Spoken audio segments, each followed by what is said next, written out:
300 years ago, Kim Joo-yak stood as the undisputed strongest man on the planet. He had single-handedly cleared the final floor of the Tower of Destruction, sacrificing his life to save humanity. Now he suddenly opens his eyes to find himself lying in a small, modern room. He realizes he has been reincarnated into the body of a 17-year-old boy in a future he doesn't recognize. This new body is frustratingly weak, lacking the god-tier stats and muscle density he once possessed. Suddenly, a transparent holographic system screen flickers to life directly in front of his face. The screen issues a dire warning: the Tower of Destruction will resurface in exactly 5 years. Regret hits him hard as he realizes his past sacrifice was only a temporary fix for the world's apocalypse.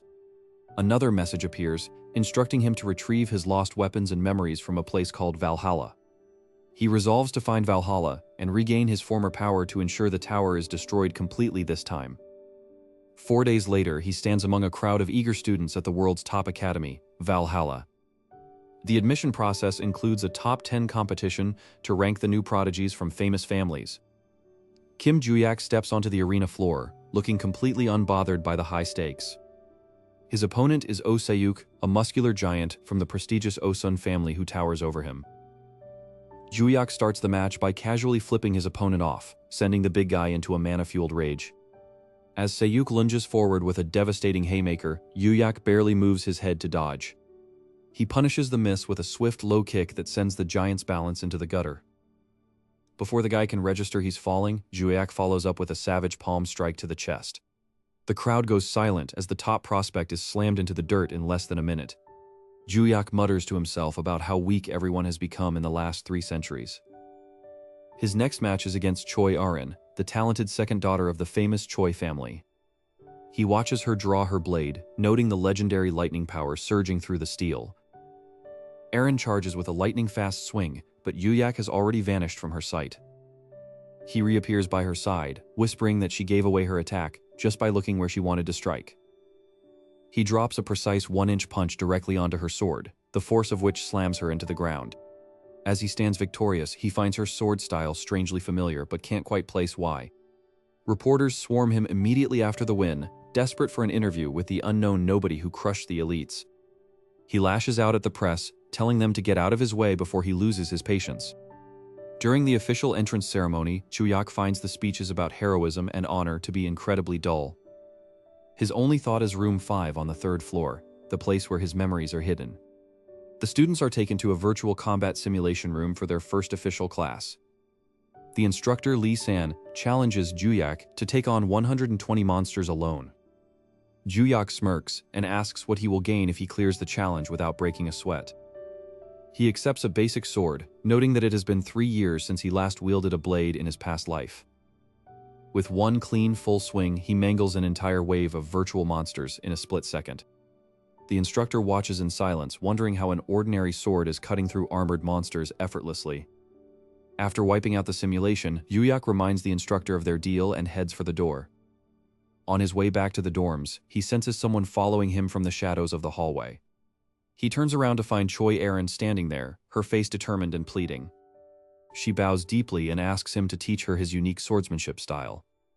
Joo-yak rejects her immediately, stating that he has no interest in raising disciples in this weak era.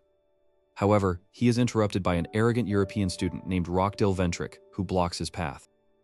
Rockdill offers Joo-yak a place as his servant, promising him protection from the powerful Ventric family. Joo-yak simply laughs in his face, telling him that a mere bug shouldn't dream of owning a lion. Enraged, Rockdill vows to make him regret his arrogance before storming off. Later that night, Joo-yak manages to slip into the restricted basement area of the Constellation Room. He reaches the 3rd basement floor, noticing that the stairs seem unnaturally vast and shrouded in visibility-blocking mist. As he enters room 5, he is suddenly greeted by a heavy, booming voice that he recognizes from his worst memories. Standing before him is the spectral embodiment of Barch, the former master of the Tower of Destruction. Without a word of greeting, Joo-yak lunges forward and delivers a massive punch straight into the spectral master's face. The shockwave from Yoo-yak's fist ripples through the air, sending the spectral master crashing back into the digital ether.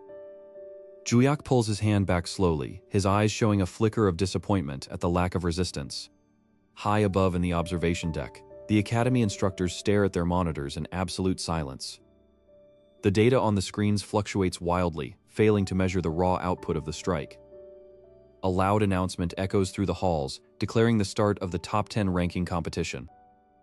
Juyak walks through the massive iron doors into the main stadium where thousands of students are cheering. Standing in the center of the ring is the current rank 1 student, Choi Kang-ho, wearing high-density mana armor. Kang-ho looks at Juyak's simple school uniform and scoffs at the idea of a commoner, challenging him. Juyak sighs and sticks his hands into his pockets, scanning the crowd for anyone actually worth fighting. Enraged by the lack of respect, Kang-ho charges forward, his spear trailing a wake of blue lightning. The spearhead inches toward Juyak's throat, moving faster than the eye can follow. At the very last millisecond, Juyak tilts his head a single inch to the left. He reaches out with 2 fingers and gently taps the side of the charging spear. The immense momentum of the charge is redirected instantly, causing Kang-ho to stumble and lose his balance. Juyak mutters that martial arts in this era have become nothing more than flashy light shows. Kang-ho roars and activates his ultimate skill, a massive golem of blue mana forming behind him. Juyak recognizes the technique as a degraded version of a style he invented 3 centuries ago. He takes a low horse stance, the ground beneath his feet beginning to crack from pure physical pressure. Without using a single drop of mana, he launches a straight palm strike into the air. The mana golem shatters into thousands of glass-like shards before it can even swing its sword. The entire stadium falls into a deathly hush as the rank 1 student collapses to his knees. Juyak looks at the referee and asks if the next 9 opponents can just fight him at once. The remaining members of the top 10 leap into the arena simultaneously, feeling their pride insulted. Juyak closes his eyes and begins to move in a fluid, rhythmic pattern that resembles a dance. He strikes a girl wielding dual daggers on the wrist, making her drop her weapons instantly. In the same breath, he spins and kicks a heavy axe wielder in the chest, sending him flying across the ring. He avoids a hail of magical arrows by simply walking through the gaps in their trajectory. One by one, the elite students of the academy are neutralized without Juyak sustaining a single scratch. He stops in front of the final opponent, a quiet boy who has been watching from the shadows of the ring. This boy, Lee Soo-hun, is the only one who didn't attack blindly with the others. Soo-hyun draws a simple wooden sword, yet the air around him begins to turn freezing cold. Juyak recognizes the cold energy as the signature of the Ice Empress, one of his old comrades. Finally, finding someone with a proper lineage, Juyak beckons the boy to come at him with everything. Soo-hyun vanishes in a burst of frost, reappearing instantly behind Juyak's back. The wooden sword strikes Juyak's shoulder, creating a small layer of ice upon contact. Juyak laughs and grabs the wooden blade with his bare hand, ignoring the freezing pain. With a sharp tug, he pulls Soo-hyun close and whispers that his footwork is 3 inches too wide. Juyak trips the boy with a simple sweep, ending the match in a single efficient move. He stands alone as the undisputed champion of top 10, while the crowd watches in stunned disbelief. Suddenly, the sky above the stadium turns pitch black as a massive system window appears for everyone to see. The message warns that the synchronization with the first floor is complete, and the gate of trials is opening. A massive rift begins to tear open in the middle of the arena, and a terrifying roar echoes from the darkness. The instructors scream for an evacuation, but the stadium exits are suddenly sealed by an invisible force. From within the rift, a familiar skeletal hand reaches out, gripping the edge of the arena floor. Juyak recognizes the energy. It's the same monster that killed him 300 years ago. Juyak recognizes the energy. It's the same monster that killed him 300 years ago. He realizes that the modern training methods have completely ignored the fundamental essence of martial arts. The boy decides to bypass the official curriculum and find the secret staircase leading to the restricted zone. An instructor stops him at the gate, warning that the second floor is a graveyard for the arrogant. Juyak simply smiles, noting that he has seen far worse things in his previous life. The instructor explains that students today rely entirely on the grace of their constellations to survive. Juyak thinks about how pathetic it is to beg for strength from entities that used to fear his name. He steps past the barrier, feeling the atmospheric pressure increase tenfold instantly. The air here is thick with the scent of old blood and stagnating mana. He spots a group of elite seniors struggling to maintain their sanity under the pressure. They are like glass dolls, easily shattered the moment their masters stop supporting them. Suddenly, a stray blast of raw mana shoots from a nearby training chamber. Juyak deflects the energy with a single finger, sending it crashing into the ceiling. A young woman emerges from the chamber, her eyes glowing with a terrifying, uncontrolled power. She is the only one who isn't relying on a constellation, but her own soul is burning up. If she continues this way, she will become a mindless monster within the hour. Juyak commands her to stop and regulate her breathing according to the ancient cycle. The girl pauses, her madness momentarily cleared by the sheer weight of his voice. He explains that the academy is hiding the true nature of the second floor from the public. The facility is actually harvesting the excess mana from students to power the academy's defenses.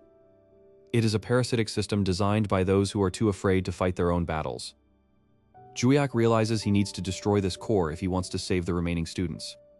The alarm sounds as the academy's security system detects his interference.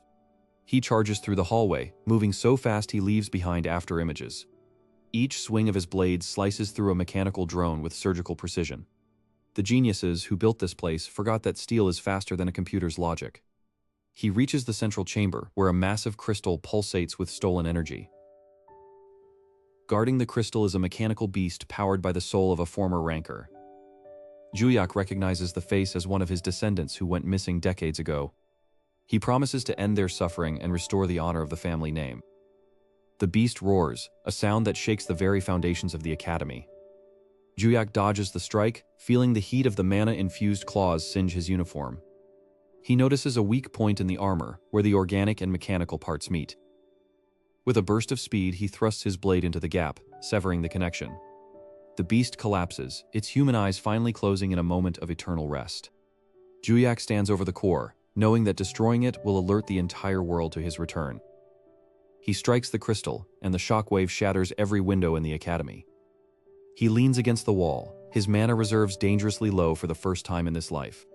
The instructor from before enters the room, but he isn't alone. He's with a group of masked assassins. One of the masked men removes his hood, revealing a face that Juyak thought was long dead. "You should have stayed in the grave, master," the man whispers as he draws a familiar black blade. Juyak stood before the heavy iron gates of the hidden market, feeling the weight of the black blade on his mind. He adjusted his hood to hide the academy emblem on his chest. A man in a worn leather jacket stepped out from the shadows to block his path. The guard demanded 2,000,000 won as a mandatory entrance fee. Juyak handed over the stacks of cash, knowing this would leave his pockets nearly empty. The gate creaked open, revealing a sprawling underground city filled with forbidden trade. He walked through the crowded stalls where illegal magic scrolls and monster parts were sold. The smell of damp earth and cheap mana incense filled his nostrils. Juyak eventually found the shop belonging to Morris, the most notorious appraiser in the sector. The bell chimed softly as he entered the cluttered, artifact-filled room. Morris looked up from his desk, his eyes narrowing at the hooded youth. Juyak placed a small leather pouch on the counter, without saying a word. Morris opened the pouch to reveal high-grade mana jewels that shimmered with intense light. The merchant's hands trembled as he realized the purity of the stones exceeded anything he had seen. Juyak asked for the market value, his voice devoid of any emotion. Morris began typing furiously on his futuristic calculator to determine a price. Suddenly, the merchant paused and looked toward the back of the shop. Juyak sensed several presences hiding behind the silk tapestries. He asked if the price was so high that it required an armed escort. Morris laughed awkwardly, claiming it was just extra security for high-value clients. Juyak then pulled out a rusted iron fragment from the era of destruction. The merchant's jaw dropped as he recognized the artifact as a piece of a legendary soul-bound weapon. Morris admitted that such an item was far beyond his personal budget. He suggested that only the Grand Auction Hall could handle such a priceless relic. Juyak sighed, realizing he wouldn't be getting the funds immediately. He decided to leave the jewels for auction and keep the artifact for himself. As he turned to leave, 4 men in black combat gear stepped out from the shadows. The leader of the group told Juyak that walking out with such an item was not an option. Juyak didn't even bother to draw a weapon, his hands remaining in his pockets. He remarked that the quality of bandits had really gone downhill in 300 years. The lead guard lunged forward with a speed bolstered by modern magic. Juyak shifted his weight by a mere inch, allowing the spear to whistle past his ear. With a lightning-fast palm strike, he shattered the guard's breastplate and sent him flying into a shelf of vases. The remaining 3 guards hesitated, their confidence shaken by the display of raw power. Juyak told them to move aside if they valued their lives. Morris hid under his desk, shouting for the guards to kill the intruder at any cost. One guard pulled out a mana restriction grenade and threw it at Yuyak's feet. Juyak simply stepped on the device, crushing it into scrap metal before it could detonate. He grabbed the nearest guard by the throat and tossed him through the front window. As he stepped out into the street, a familiar black blade pointed directly at his throat from the darkness. Juyak stood perfectly still as the black blade pressed harder against the skin of his neck. He let out a soft sigh, clearly unimpressed by the assassin's clumsy attempt at an ambush. With a lightning-fast motion, Juyak's fingers caught the flat of the blade and twisted it away. The assassin gasped as Juyak delivered a sharp palm strike to the center of his chest. After dealing with the trash, Juyak returned to the academy training hall where Aaron was already waiting. He looked her over and noted that her posture was still full of holes inherited from her family's flawed style. He ordered her to drop into a low horse stance and hold it for 3 hours without using mana. Erin's silver hair stuck to her forehead as her muscles began to scream under the weight of her own body. Juyak explained that relying solely on mana is the path of a weakling who will die when their energy runs dry. Just then, the heavy doors of the hall creaked open, revealing the massive frame of Oseyuk. The top prospect of the Osun family lowered his head and asked to be trained by the martial god. Juyak chuckled, finding it funny that a genius from the great families would grovel at his feet. He told Seyuk to grab a 100-pound dumbbell and begin dumbbell punches until his arms failed. The room was soon filled with the sounds of heavy breathing and the rhythmic thud of feet on mats. Juyak moved between them, occasionally delivering a sharp kick to their calves to correct their balance. Meanwhile, in the Choi family estate, the elders were monitoring Aaron's trackers with growing concern. The head of the Osun family slammed his fist onto a table, furious that his son was missing from class. He suspected that the nobody named Kim Juyak was brainwashing the city's future leaders. Back in the hall, Juyak called for a sparring match between his two new disciples. Sayuk lunged forward first, his raw physical power creating a small shockwave with every step. Aaron didn't retreat. Instead, she used the breathing technique Juyak had taught her to sharpen her focus. She deflected Sayuk's massive strike with a precise flick of her wrist and countered with a lightning-fast kick. Juyak watched from the sidelines, seeing the potential of the ancient styles blooming in this new era. Suddenly, a notification from the system appeared in his vision, flashing a deep crimson red. The message warned that the first seal of the Tower of Destruction had been tampered with. Juyak realized that his time for quiet training was being cut short by unknown forces. He told his disciples to pack their gear, as their first real mission was about to begin. Aaron asked where they were going, her silver eyes filled with a mix of exhaustion and excitement. Juyak looked toward the mountains on the horizon, sensing a familiar dark mana rising into the clouds. They headed toward the abandoned Suwon research facility, a place now teeming with low-level monsters. Juyak told them to handle the outer perimeter while he searched for the source of the seal's instability. Aaron's lightning katana illuminated the darkness as she sliced through a swarm of mutant shadowhounds. Seyuk used his massive strength to crush the skulls of the larger golems that guarded the main generator. Juyak walked past the carnage, the monsters not even daring to approach his overwhelming presence. He reached the central chamber and found a mysterious figure in a beaked mask hovering over the seal. The figure laughed, claiming that the era of the martial god was finally coming to an end. Juyak replied that many had made such claims before, and all of them were buried deep underground. He lunged forward, his blade cutting through the green energy as if it were mere smoke. The masked man barely dodged the strike, his mask cracking to reveal a terrified eye beneath. He realized that this was no ordinary high school student but a monster in human skin. The figure activated a self-destruct sequence on the seal, hoping to take Juyak down with him. Juyak simply stomped his foot, his red mana surging into the floor and suppressing the explosion instantly. The masked man turned and fled into a portal, screaming that the great families would hunt Juyak for this. Juyak didn't chase him, knowing that a much larger threat was already awakening deep within the academy. As he stepped out of the facility, he received a call from the black market owner, warning him that his past subordinates had finally been found, and they weren't friendly anymore. The black market owner's voice crackled through the phone with an urgency that Juyak hadn't heard before.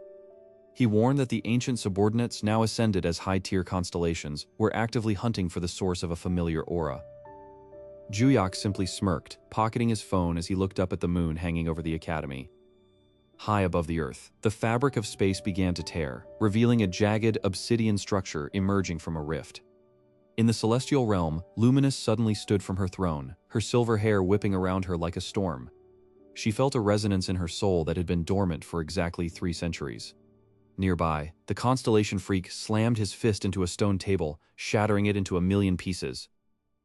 He roared that the master had finally returned to claim his rightful place at the head of the sect.